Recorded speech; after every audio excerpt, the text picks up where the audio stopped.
사도신경으로 신앙 고백하겠습니다. 전능하사 천지를 만드신 하나님 아버지를 내가 믿사오며 그 외아들 우리 주 예수 그리스도를 믿사오니 이는 성령으로 잉태하사 동정녀 마리아에게 나시고 본디오 빌라도에게 고난을 받으사 십자가에 못 박혀 죽으시고 장사한 지 사흘 만에 죽은 자 가운데서 다시 살아나시며 하늘에 오르사 전능하신 하나님 우편에 앉아 계시다가 저리로서 산자와 죽은 자를 심판하러 오시리라. 성령을 믿사오며 거룩한 공예와 성도가 서로 교통하는 것과 죄를 사하여 주시는 것과 몸이 다시 사는 것과 영원히 사는 것을 믿사옵나이다. 아멘. 다 함께 찬송가 427장 찬양하시겠습니다. 찬송가 427장입니다.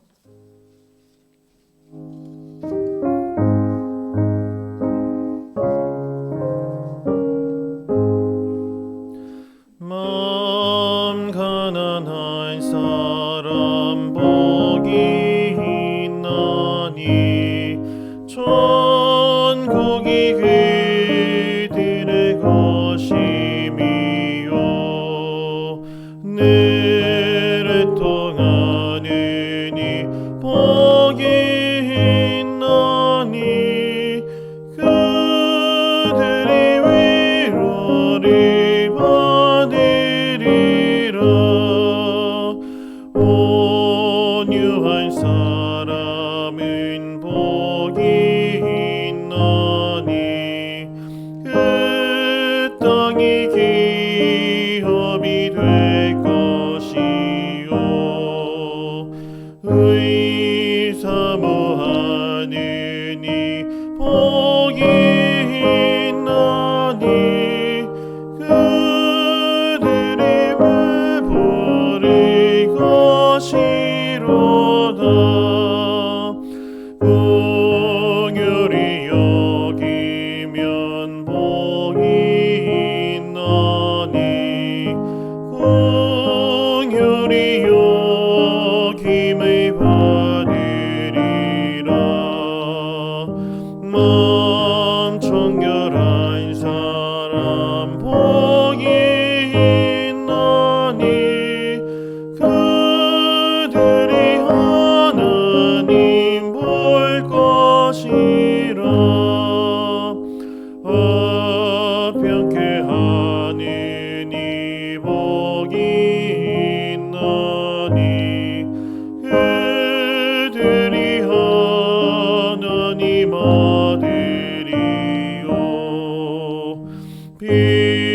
핍박을 받느니 복이 있나니 천국이 그들의 것임이라.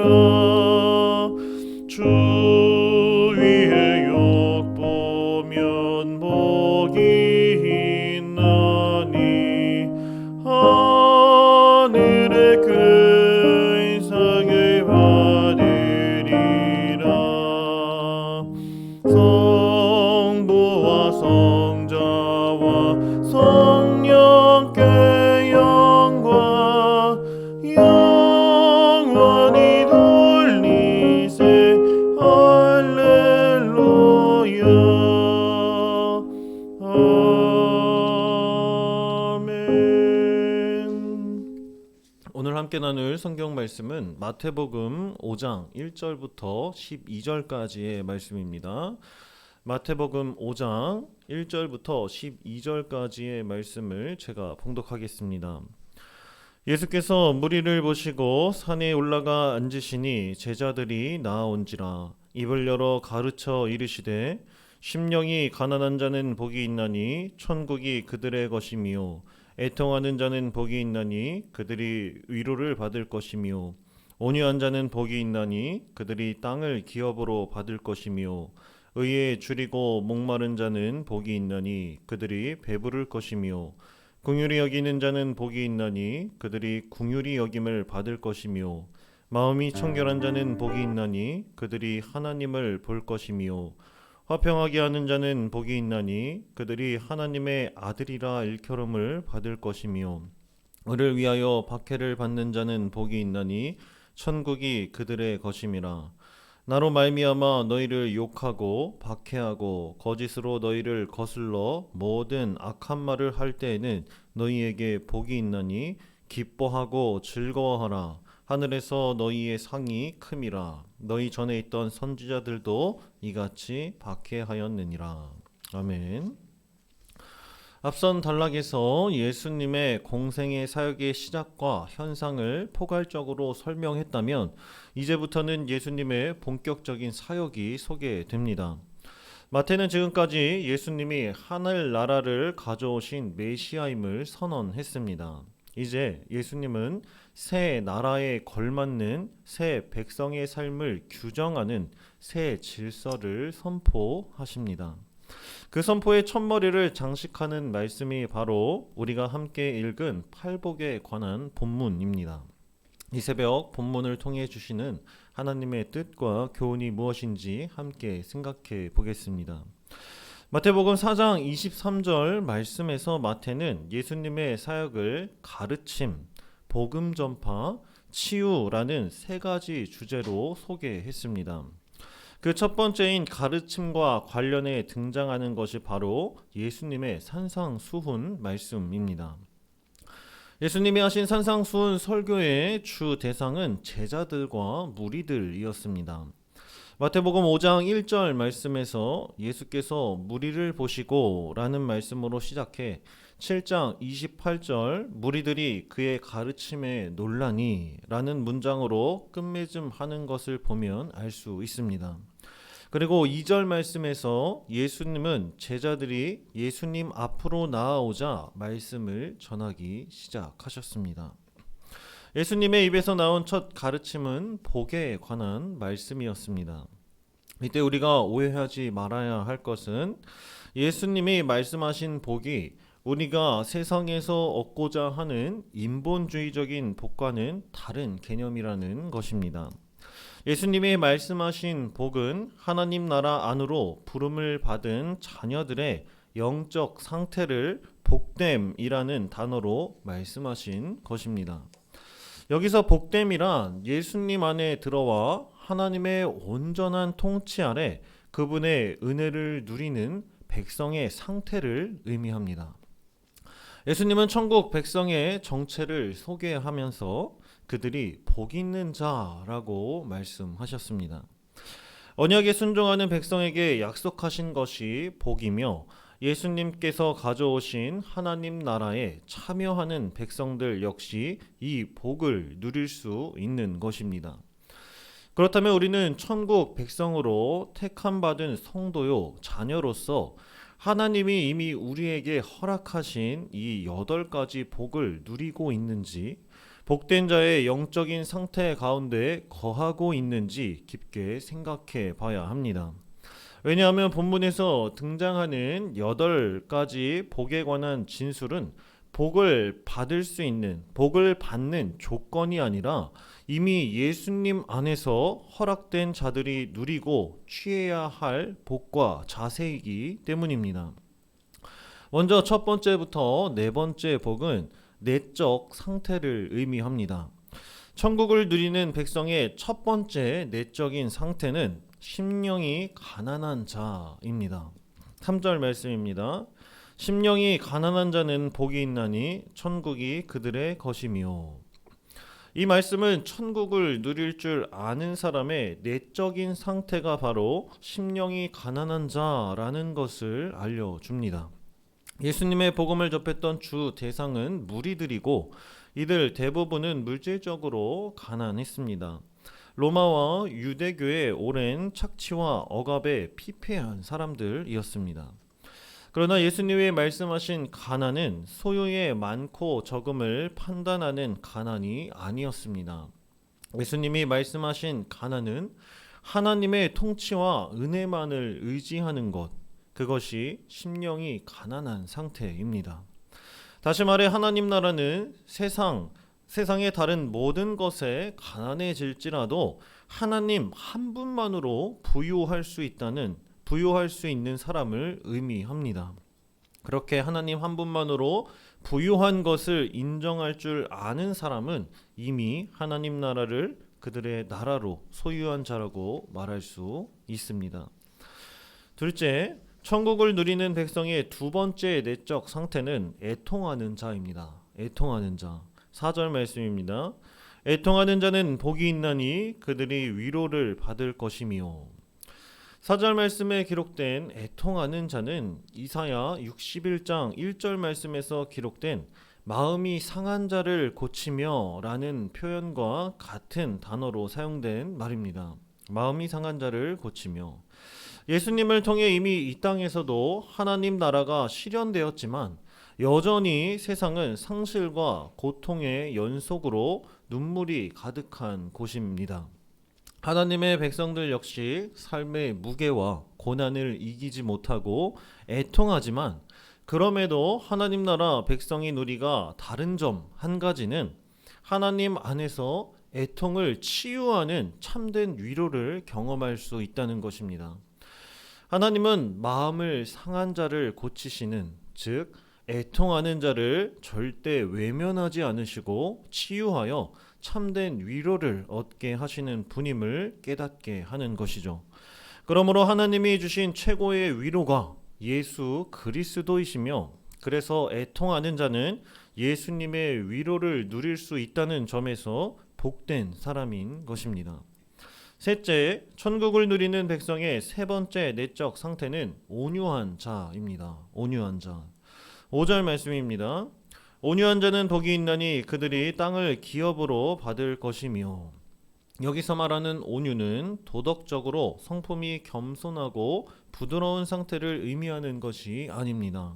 이 구절은 시편 37편 11절 말씀을 인용하는데 72역 성경이 온유한을 가난한으로 번역한다는 점에서 첫 번째 복과 유사합니다.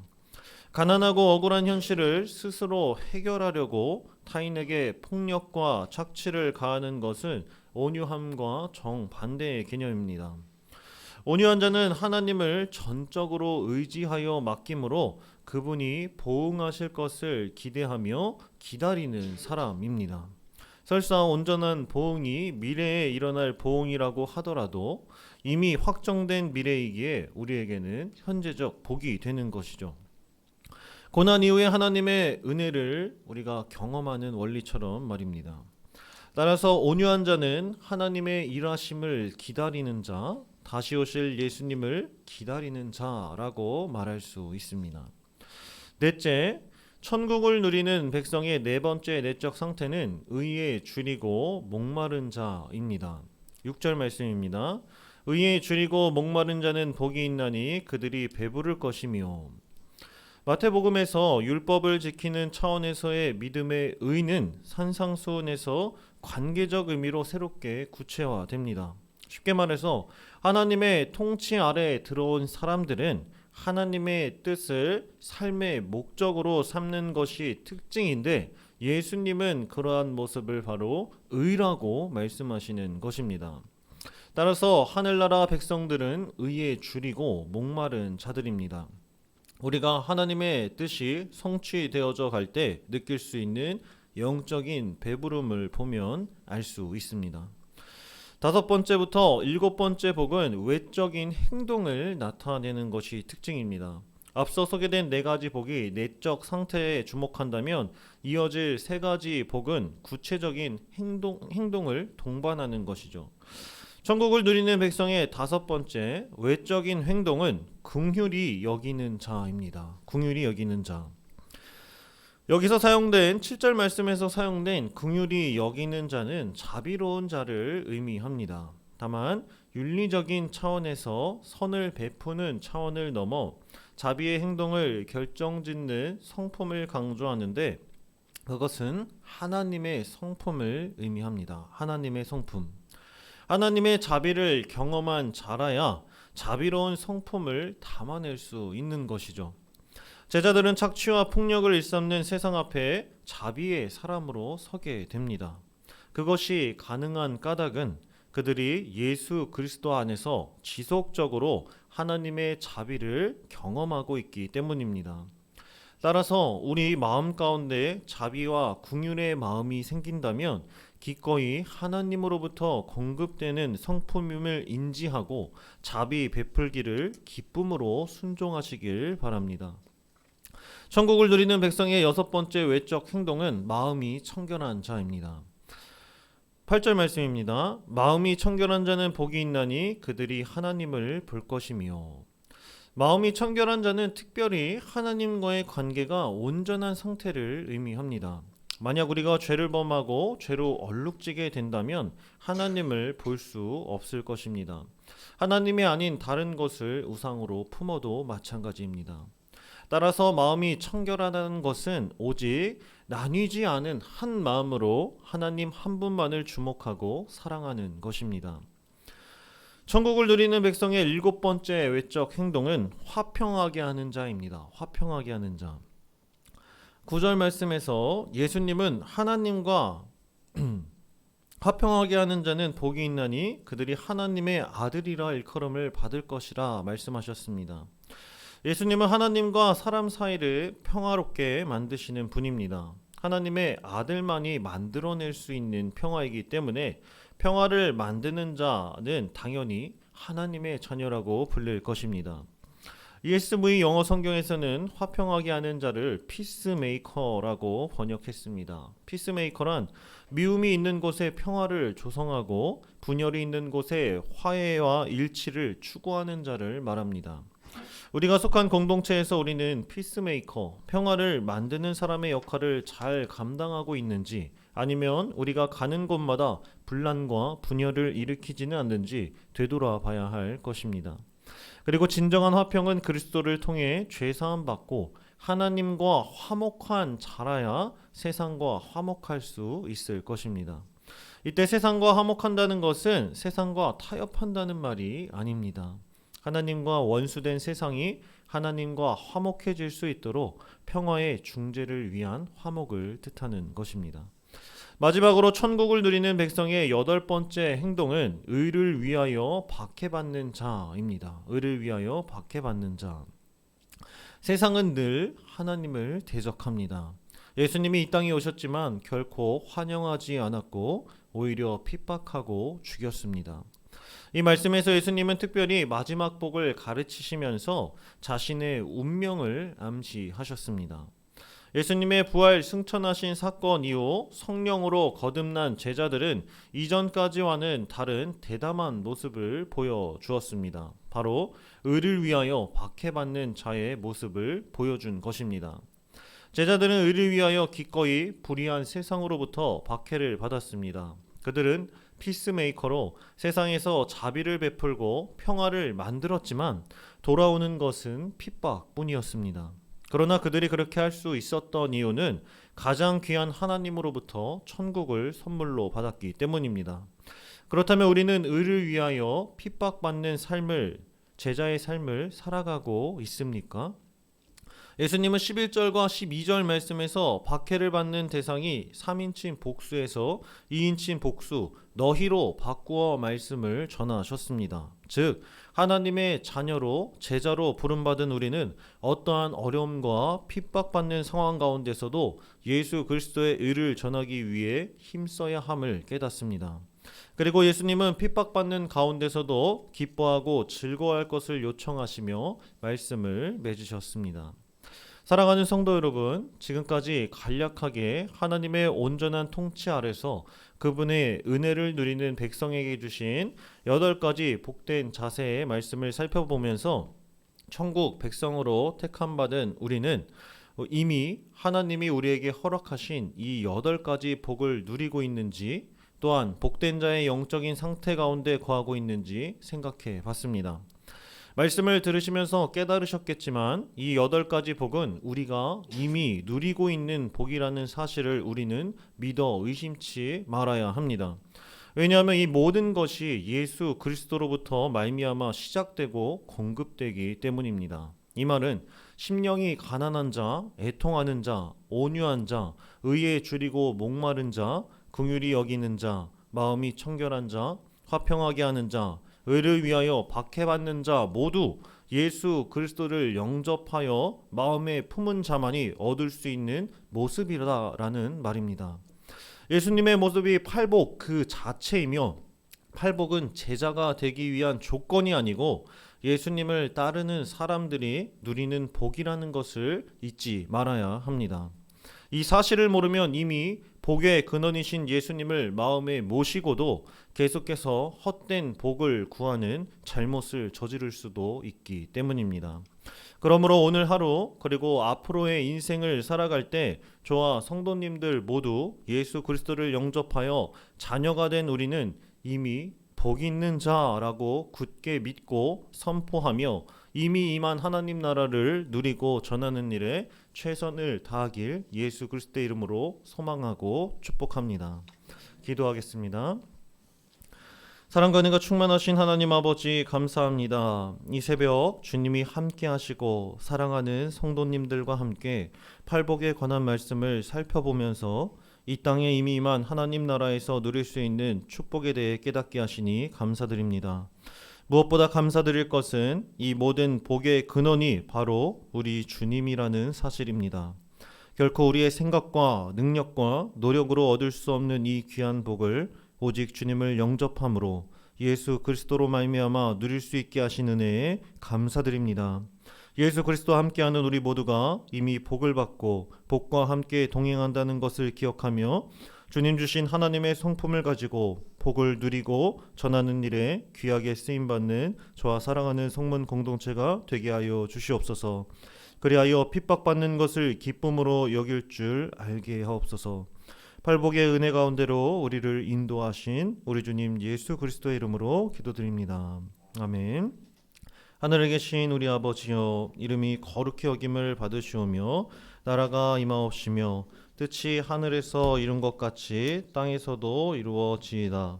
오늘날 우리에게 일용할